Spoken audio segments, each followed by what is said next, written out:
horta saaka aniga ku yeeray haddii aan ku yeerin waxaan kugu yeeray arrintii Muuse Biixi aan kugu yeeray maalin Ilaahay geliyo ninkan waad ogtay waxaad leeyahay anaga iyo Britishkiis ninkan waa niman afkiisa ku wareersanahay Muuse Biixi soo xasaantimo wadankan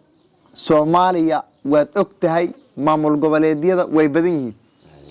ayadii maamul goboleedan ninkan wuxuu sameeyay asaga ku soo wixii waa yaabane ayaa saaki waxaan kugu wacay tahay inuu ninkan wac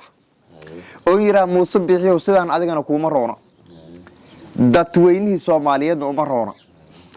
reer Somaliland uma roona la sacaanoodna uma roona adigana kuma roona marka waxaan dhihi rabaa niyahow arintan waa arin aanun ma ka joogaysa mise nolosha lagu qabanaan leey nolosha marka waxaan rabaa inaan wac arintaas ka war ma wac ya la hadal leedahay horta lambarkiisa waxaad ka bilaabanayaan bagaran laayo aber 6 5 hal 9 7 ata lambarku aan ka qaatay islaanta hore furi jire aan ka qaatayo waa dhaca ka war laada arwa dhacahay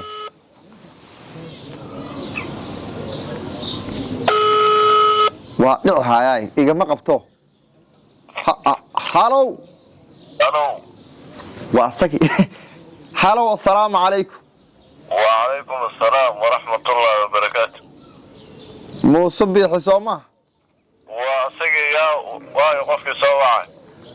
waa odiga magaalada dalkan waxaan ka soo wacayaa dhinacan meeshaan ka soo wacay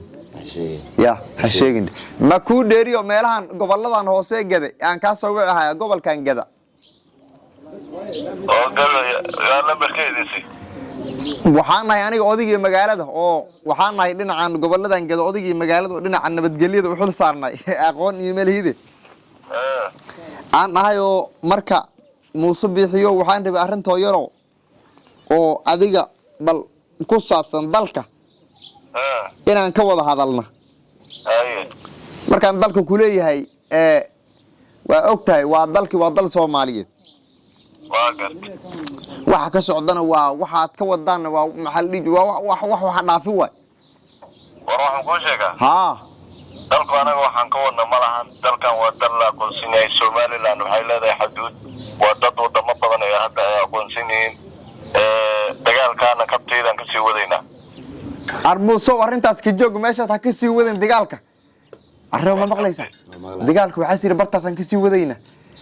marka yaydani ugu jirtaa Haaji Muuse horta yaydani ugu jirtaa marka dani waxa ugu jirtaa dadka reer Somaliland ay dad ugu jirtaa waa dad oo Somaliland oo ay ku intahay waa dad ilaa siyad baratiin ugu degaan ognahay dalkan waa dadkan waa la ogyahay Haaji Muuse aan ku warram horta siyad bar waa la ogyahay tays idin ku dhigay waa la ogyahay inuu isaaq xil u diiday waa la ogyahay marka hadda qaadida iskuma haysano la saaran waxay rabaan hadda inay goostaan oo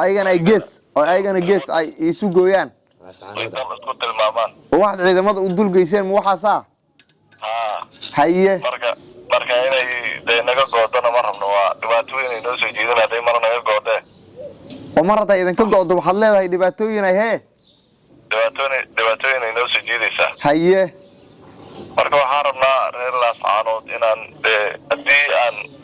aan maskaxiyan aan wax ugu qaban waayo inaan xoog wax ugu qaban ninka taliyamaha tahay maanta uu ku soo laabtay oo qaad isku yara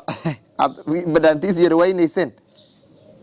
wili ima soo laabin ninkii saan meel ugu daray wili ima soo laabin arrin ninkiina maanta xoog yar hadii aan ku siiyo ninka waxa leeyahay ayna ka fakanini ninkiina waxa leeyahay dhul mahantaas galay oo dhinacaas ku beeriya leeyahay been irin waxay tama aqaan waran inay aydiis dhul bahanteeda mar hore ma kaga shaqi oo marka nin saas macdal kugu dhiibaysa adiga ما شكل مركور شكل قدام دمبا شوفدا اللي قارسون ninkaas aydiisa adulbaan haye marka maxaa lagu yiri aydiisa adulbaan asiga aydiis ninka waxa gashnay diga Soomaaliland ku jiro nin gees waa nin baqay ma ahan xalka sidaas ugu dhib markeedii horeba haye nin adag buu ahaa marka dambe dhiiggaa qaadiyo waxaad isiri kaana dal dhinacan kale iskaga beer saasaa liigu yidhi hadda waaba anigana Somaliland waa geesan kaga soo diro meel gurigo yaraan hataa meeshaan degnaan jiro waa kasoo guura islaantii hore ma wada joogtaan mise waa kala tagteen islaantii niyo dhulbahantay ugu noqotay waa meel laascaanood ahayd mar hore oo waaba furtiba waa furiha war waxaan inna lillahi marka muusow hadda marka maxaan xal hadda ninka taliya ma hadday meeshaas ka galo dul maanta ka noqday dawladda Soomaaliyeed ay yaaban tahay horta aniga dhageyso aniga qoosanayo in waxaan dagaalkaas ka sii wada doono Soomaaliland way jiri doontaa intuu adduunka ka dambeeyo inta ruux Soomaali uu nool yahay way jiri doontaa Soomaaliland haye marka Soomaaliland way jiri doontaa wadan aan degmayaran u qoonsanayno ma jirto inay tahay ka goosato Soomaaliland hatta Soomaaliland Soomaali inaan ku soo daran rabo Soomaaliland calankan idinka gormad hagaajiseen calankan aad haysataan soo calankii maamul goboleedka caadiga ah ma gormad saad u badashay calankan horta calan taariikhdiisa ay weyn tahay waa calan Soomaaliland zaidi maanta ay weyn tahay waa calanka xilliga la soo aasaasay waa 1961 inna lillahi waaga xornimada qaadan ninka been weyna abow been weyn haye marka xilligaas la soo aasaasay calankaas waa calan hadda maanta Soomaaliland qof Soomaaliland markuu hay la goynayo waa haye oo in jilbaan jirsanay marka waxaad leedahay inuu arrintan annaga aad bay noogu weyn tahay arrintan aad bay noogu weyn tahay haddii aniga hataa meesha safar aan gabo oo qof kale Soomaaliland oo halkaas qaban maamuladan kalena oo Puntland iyo Jubaland Soomaaliland inaan kusoo darnaan rabnaa oo haddaan inta kusoo darsama ee aan noqonna dal gees u gooy gees mar hore waa dalalkan kale markaad aado ma sidii madaxweynaha lagu soo dhaweeyaa ma sidii horta kuwa hadda laga aqoonsan yahay sidii madaxweynaha loo soo dhaweeyaa laakiin kuwa kale waa waxay joojo madaxweynaha la hadlaynaa haye marka laakiin kuwa la aqoonsan yahay sidii madaxweynaha loo soo dhaweeyaa balniyow bal galabtan kugu soo celina kuwa odayaalan aan isballansanahay galabte marka hata marka la ilaalinayo hubka nuclearka lagu ilaaliyaa oo waaba xagga markaad joogto arninka been weyna laa ilaaha illa allah haye marka saasa jirto wadamadan kalena aniga nin hadda nuclear lagu ilaalinaha marka waa ayagana waan kusoo dirsan doonaa marka waa aqoonsan doonaa inaan madaxweyne Soomaaliland aan ahay bal waaye muuso waay ari wax ma ku sheeg waay horta ninka waxa sir aniga nabadgelyo ma rabo Soomaaliland waa weyn tahay calankan adduunka aan hagaajinay hadda ma waxa sir anaga xilliga siyaad bar wuxuu nagu dhigay nin walba waa og yahay waa tiin nin isaaq loo diiday xilka